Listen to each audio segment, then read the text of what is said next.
The church stands empty now, its stained glass windows dulled by years of accumulated dust, its pews removed and sold at auction, its Lutheran hymnals stacked in cardboard boxes in what used to be the fellowship hall. In small towns across the Midwest, this scene repeats itself with haunting regularity. Buildings that once anchored entire communities, where generations were baptized, married, and eulogized, now sit silent. Some become antique stores, others craft breweries. A few, ironically, are converted into luxury apartments. But here's what nobody's talking about. This isn't just about old buildings. This is about the quiet disappearance of a religious tradition that once defined the American heartland. In 1970, there were over 8 million Lutherans in the United States. The denomination was a powerhouse, the fourth largest Protestant group in America, with churches dotting nearly every county from Pennsylvania to Washington state. Lutheranism wasn't just a Sunday morning activity, it was an identity. It shaped politics, education, and social life in entire regions. Today, those numbers have collapsed by more than 40% in some synods, and the decline is accelerating. Between 2010 and 2020, the Evangelical Lutheran Church in America lost more than 1 million members. That's a city the size of San Jose vanishing from the pews in just 10 years.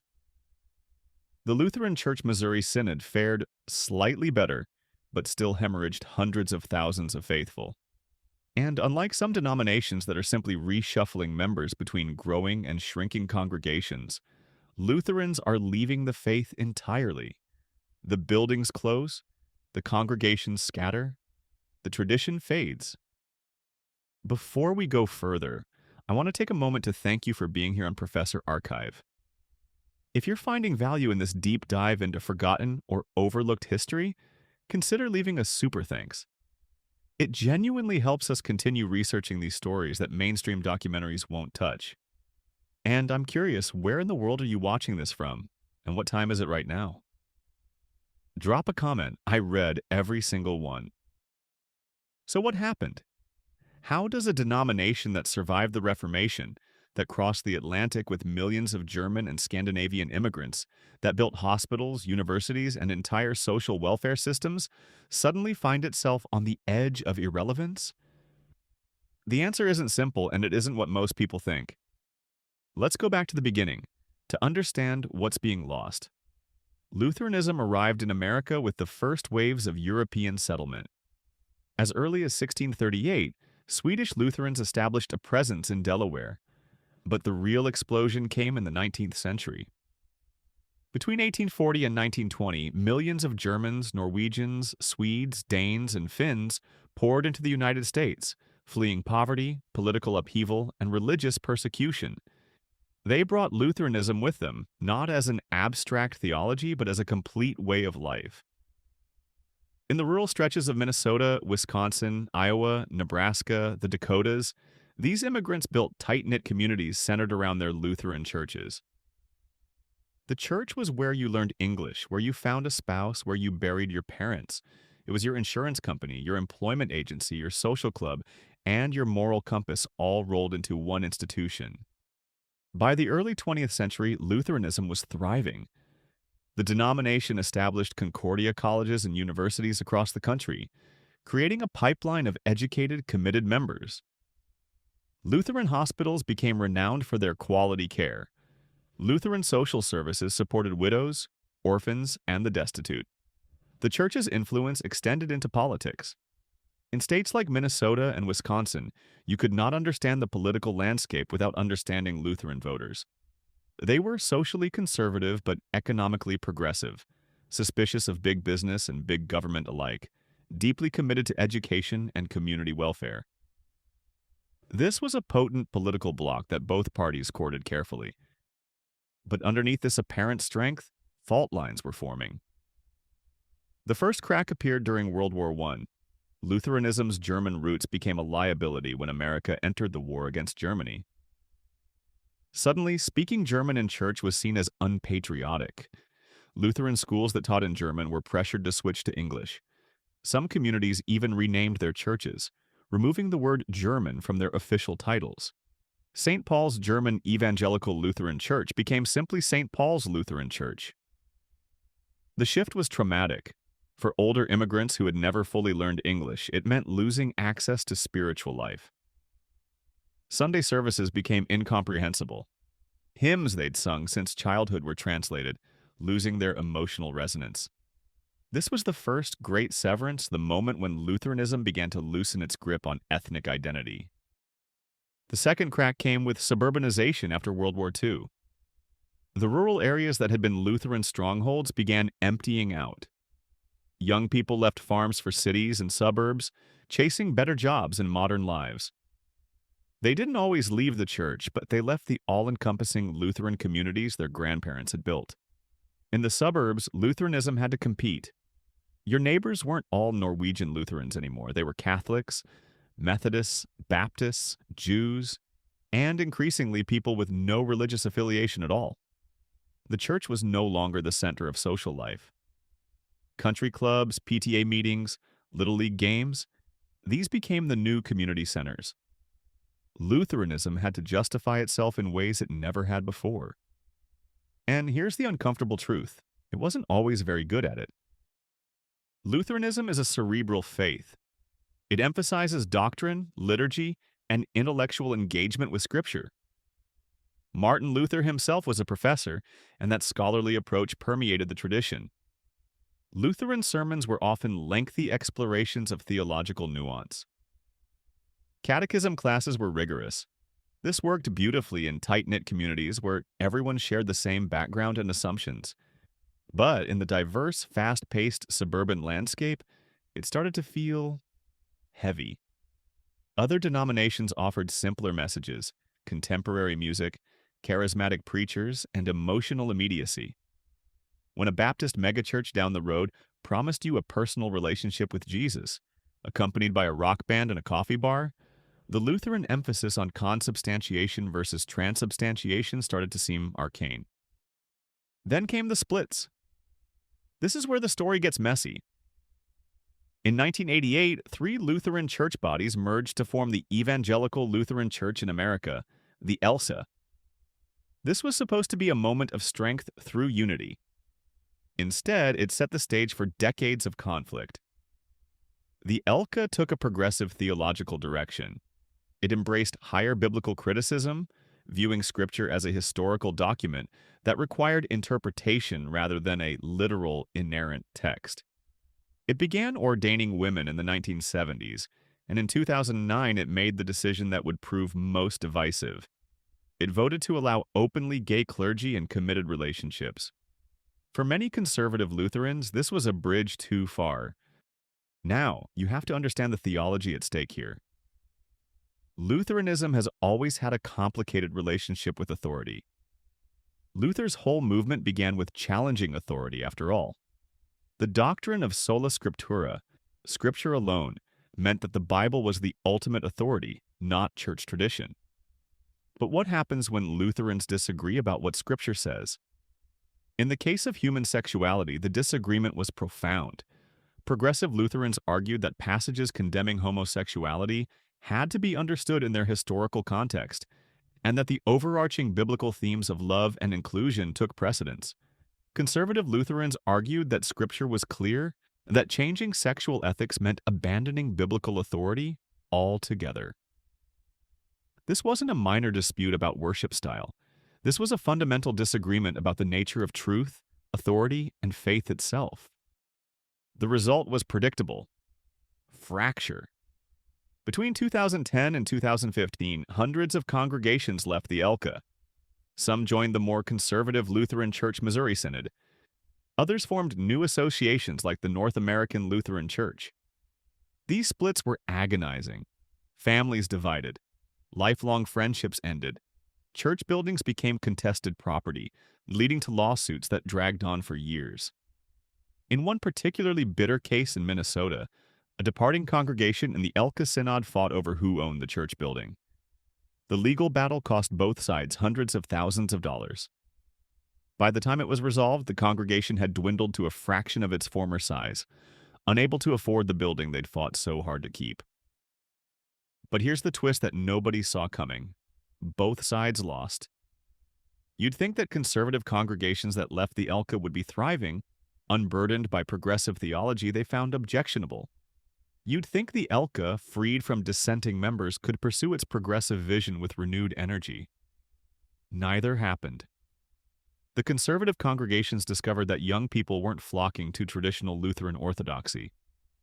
Even members who agreed with conservative sexual ethics didn't necessarily want their children raised in churches that seemed hostile to their LGBTQ friends and classmates. The ELCA, meanwhile, found that progressive theology alone wasn't enough to fill pews. Yes, it could attract some liberal Christians uncomfortable with evangelical churches, but it lost members just as fast as secularization. Turns out, people who prioritize progressive values often decide they don't need church at all. And this is where we hit the demographic death spiral. Walk into a typical Lutheran church today and you'll see what I mean. The average age of an ELCA member is now 58 years old. In some rural congregations, it's even higher. There are churches where the youngest regular attendee is in their 40s. Do the math. In 20 years, many of these congregations will simply cease to exist. They're not failing to attract young families. Young families aren't there to attract. The communities that produced Lutherans for generations have emptied out. The farms are gone, sold to agribusiness corporations. The small towns are dying. The young people left decades ago and aren't coming back. I spoke with a retired Lutheran pastor in Nebraska who served 5 rural churches simultaneously in the 1990s, driving a circuit of 150 miles every Sunday to lead services in each one. When he started, the smallest congregation had 30 members. When he retired in 2015, 4 of the 5 churches had closed. The remaining one had 11 members, all over 70. He told me about cleaning out the oldest church before it was sold. They found baptismal records going back to 1882, documenting generations of families that no longer existed in that community. The surnames were Norwegian, the birth dates written in careful, old-fashioned script. He said it felt like witnessing the end of a civilization. But the rural collapse is only part of the story.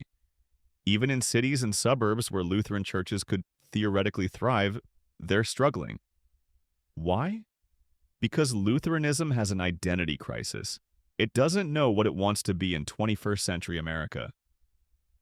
Is it a traditional liturgical church, preserving historic worship forms and theological depth? Then it's competing with Catholicism and Anglicanism, both of which have longer histories and more cultural cachet. Is it a progressive Protestant denomination, emphasizing social justice and inclusion? Then it's competing with Unitarians and liberal Methodists who got there first and did it more boldly. Is it a conservative evangelical church, upholding biblical authority and traditional morality? Then it's competing with Southern Baptists and non-denominational megachurches who offer more emotional worship and clearer certainty. Lutheranism finds itself stuck in the middle, too liberal for conservatives and too conservative for liberals, too intellectual for emotionally driven seekers and too accommodating for those wanting rigorous orthodoxy. There's also the Scandinavian factor that nobody talks about. The countries that gave America its Lutheran immigrants, Norway, Sweden, Denmark, Finland, are now among the most secular nations on earth. Yes, they maintain state Lutheran churches, but actual belief and attendance have collapsed. In Sweden, less than 2% of the population attends church regularly. When American Lutherans of Scandinavian descent visit the old country, they find churches that are essentially museums, beautiful medieval buildings maintained by the government, but largely empty of worshipers. This creates a strange cultural feedback loop. The ethnic identity that once sustained American Lutheranism has become associated with secularism in its countries of origin. Being Norwegian American no longer implies being Lutheran. It implies eating lefse at Christmas and maybe having a reserved stoic temperament. The financial implications are devastating. Lutheran denominations supported themselves through a complex ecosystem. Local congregations gave to regional synods, which supported missionaries, seminaries, and social services. As congregations close, this whole system collapses. Lutheran seminaries are shutting down or merging. The ELCA has closed several seminaries in the last decade. Those remaining face declining enrollment. Who wants to graduate with a Master of Divinity degree and $60,000 in student debt to serve a declining denomination with churches that can't afford to pay a living wage? Young pastors entering Lutheran ministry now face a brutal calculus. They'll likely serve multiple small congregations simultaneously, driving between them on Sundays, earning less than they would as public school teachers, and watching their churches slowly die despite their best efforts. The missionary work has collapsed too. For decades, American Lutheran churches supported extensive foreign missions, particularly in Africa. Ironically, African Lutheranism is now thriving. Lutheran churches in Tanzania, Ethiopia, and Madagascar are growing rapidly. But those churches increasingly don't need or want American support, particularly from the progressive ELCA, whose positions on sexuality conflict with African Lutheran theology. So, we have this absurd situation where the missionary-sending churches are dying, while the missionary-receiving churches flourish, and the connection between them frays. What about innovation? Haven't some Lutheran churches tried to adapt? Yes, and the results are mixed at best. Some congregations have attempted to become more contemporary, adding drum kits and projection screens, swapping out traditional hymns for praise choruses. But this creates its own problems. The people who loved traditional Lutheran liturgy feel alienated, and people who want contemporary worship can find it done better elsewhere. A half-hearted contemporary service at a Lutheran church can't compete with a megachurch that's built its entire identity around that style. Other churches have leaned hard into Lutheran tradition, doing the liturgy in all its historic fullness. This attracts a small number of people who appreciate high church worship, but it's a niche market. Most Americans don't know what a chaseable is and don't particularly care to learn. There's also the delicate matter of what Lutherans believe, or more precisely, what they're willing to say they believe. Mainline Protestantism in general, and the ELCA in particular, has embraced theological ambiguity as a virtue. Ask a progressive Lutheran pastor if they believe in the bodily resurrection of Jesus, and you might get a 10-minute answer about metaphor, mythos, and the limits of historical knowledge. This sophisticated theological hedging appeals to academics and intellectuals, but it's death in the pews. People come to church seeking certainty, comfort, and answers. They're facing mortality, suffering, and existential dread. They need to know, is there a God? Does God care about me? What happens when I die? When the pastor's answer sounds like a graduate seminar, people drift away. They either find churches that offer clearer answers or they stop going to church altogether. The pandemic accelerated everything. When COVID-19 forced churches to close in 2020, many Lutherans discovered they didn't actually miss it. Sunday mornings at home were pleasant. You could drink coffee in your pajamas, read the news, maybe watch a live stream service if you felt like it. When churches reopened, a significant percentage of members simply never came back. They hadn't left in anger. They hadn't lost their faith. They'd just realized that church wasn't central to their lives anymore. For elderly members especially, the pandemic disrupted the habit. Once the habit broke, the absence of social pressure made staying home easy. Some churches lost half their in-person attendance and never recovered it. Let me give you some numbers that illustrate the scope of this collapse. In 1990, there were 5.2 million ELCA members. Today, there are fewer than 3.1 million. That's a 40% decline in 3 decades. But it's worse than that because it's not evenly distributed. Some urban and suburban churches are stable or even growing slightly, but thousands of small and medium-sized churches are in free fall. The ELCA closes, on average, more than 1 congregation per day. Every single day, another Lutheran church somewhere in America holds its final service, sells its building, and ceases to exist.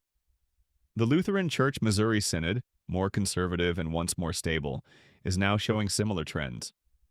Their membership peaked around 2.6 million in the 1990s and has declined to around 1.9 million today. What's being lost here? Let me tell you about what made Lutheranism distinct, because once it's gone, it's gone. Lutheranism had a unique approach to the relationship between faith and reason. Unlike fundamentalism, which often rejected science and biblical criticism, And unlike liberal Protestantism, which sometimes seemed to dissolve into vague spirituality, Lutheranism tried to hold both together. You could be a Lutheran and accept evolution, study the Bible as a historical document, and still confess the Apostles' Creed and take communion seriously. This both and approach, rooted in Luther's paradoxes like simultaneously saint and sinner, created space for intellectual integrity within Christian faith.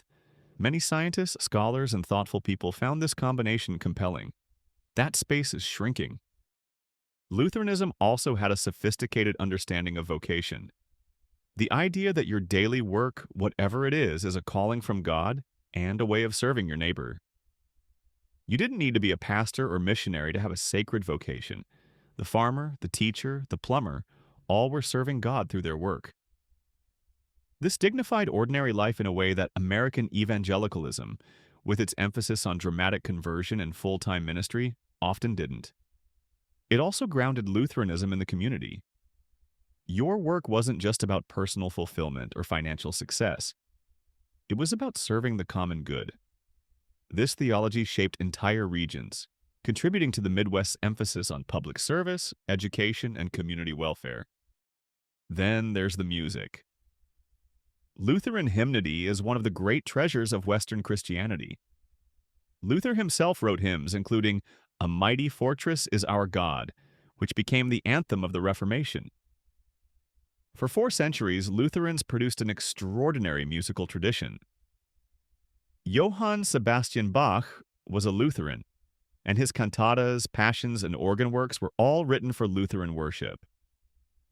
When Lutheran congregations close, this music often dies with them. Sure, you can listen to Bach on Spotify, but experiencing his St. Matthew Passion in the context of a Lutheran Good Friday service, as he intended, is something else entirely. Most American Lutheran churches can't do it anymore. They don't have the musicians, the budget, or the congregation size to support that kind of music. The social services are collapsing too. For more than a century, Lutheran organizations ran hospitals, orphanages, homes for the elderly, and social services for immigrants and the poor. Many still exist, but the connection to the church has attenuated. Lutheran social services still operates in many states, but most Americans using their programs have no idea they have Lutheran origins. The mission has become professionalized and secularized.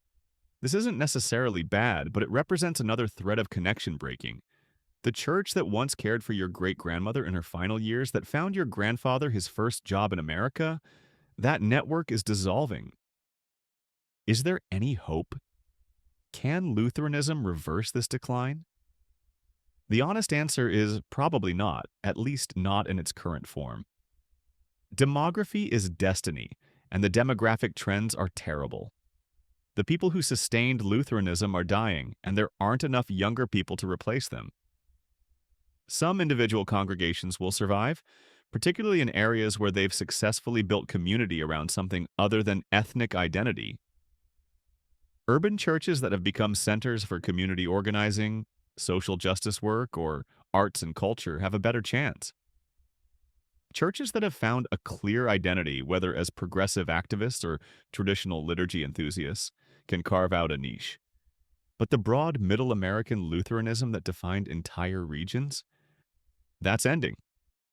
What often happens in these situations is that a denomination enters a managed decline. Leaders focus on closing churches gracefully, merging synods, selling property, and trying to preserve some institutional remnant. The ELCA is already well into this process. They've restructured, reduced staff, and closed regional offices. The question becomes, what's the minimum viable size for the denomination to maintain its identity? Can you be a denomination with 500,000 committed members? Or do you eventually just become a loose network of independent churches that happen to call themselves Lutheran? There are some Lutherans who think denominational decline might actually be healthy, a pruning that will produce a smaller but more vibrant church. Maybe American Lutheranism was too big, too comfortable, too culturally established. Maybe decline will force it back to theological basics, creating committed communities of believers rather than nominal members who show up on Christmas and Easter. This is a comforting thought, but the evidence for it is thin. Most of the churches closing aren't nominal, lazy congregations. They're faithful, committed communities that simply ran out of people and money. Here's something that haunts me about this whole story. Future generations won't even know what they lost. 50 years from now, Lutheranism will be a historical footnote in American religious history, something people vaguely remember their grandparents being involved in. The buildings will be repurposed. The theology will be forgotten. The music will be performed in concert halls, divorced from its sacred context. The complex, nuanced approach to faith and life will vanish, replaced by simpler alternatives that offer more certainty or more freedom, but not the tension between them that Lutheranism embodied. I think about those Norwegian baptismal records in the Nebraska church basement. Those names represented entire worlds, families that crossed an ocean, broke prairie sod, built communities out of nothing. They endured blizzards and droughts, poverty and isolation, holding onto their faith and their Lutheran identity as an anchor. They built beautiful churches that seemed permanent, solid as the soil. They assumed their great-grandchildren would worship there, would baptize their own children at the same font. That assumption was wrong. The churches are empty now. The communities scattered. The great-grandchildren, if they attend a church at all, go to non-denominational services in converted warehouses, where no one knows the name Gustavus Adolphus, and the idea of liturgy is a pastor in jeans reading from a MacBook. Is this tragedy? Progress? Both? Neither? It's just change, the constant churn of American religious life. But it's worth noticing, worth documenting, because something significant is ending. A tradition that survived the Reformation, that crossed the Atlantic, that shaped American culture in profound, if quiet ways, is vanishing from the landscape. The signs come down. The buildings get repurposed. The last members age out. And eventually, the only thing left will be historical markers and archival documents, evidence of something that once seemed permanent but turned out to be as temporary as everything else. The Lutheran Meltdown is happening quietly, without drama or headlines. No one's marching in the streets about it. No culture war battle draws attention to it. It's just the slow erosion of time, demography, and cultural change doing their patient work. And maybe that's the most Lutheran thing about it. Lutherans were never flashy. They didn't seek attention. They did their work, said their prayers, sang their hymns, and assumed that was enough. It turns out it wasn't. The world moved on. And Lutheranism, for all its theological sophistication and historical significance, couldn't move with it.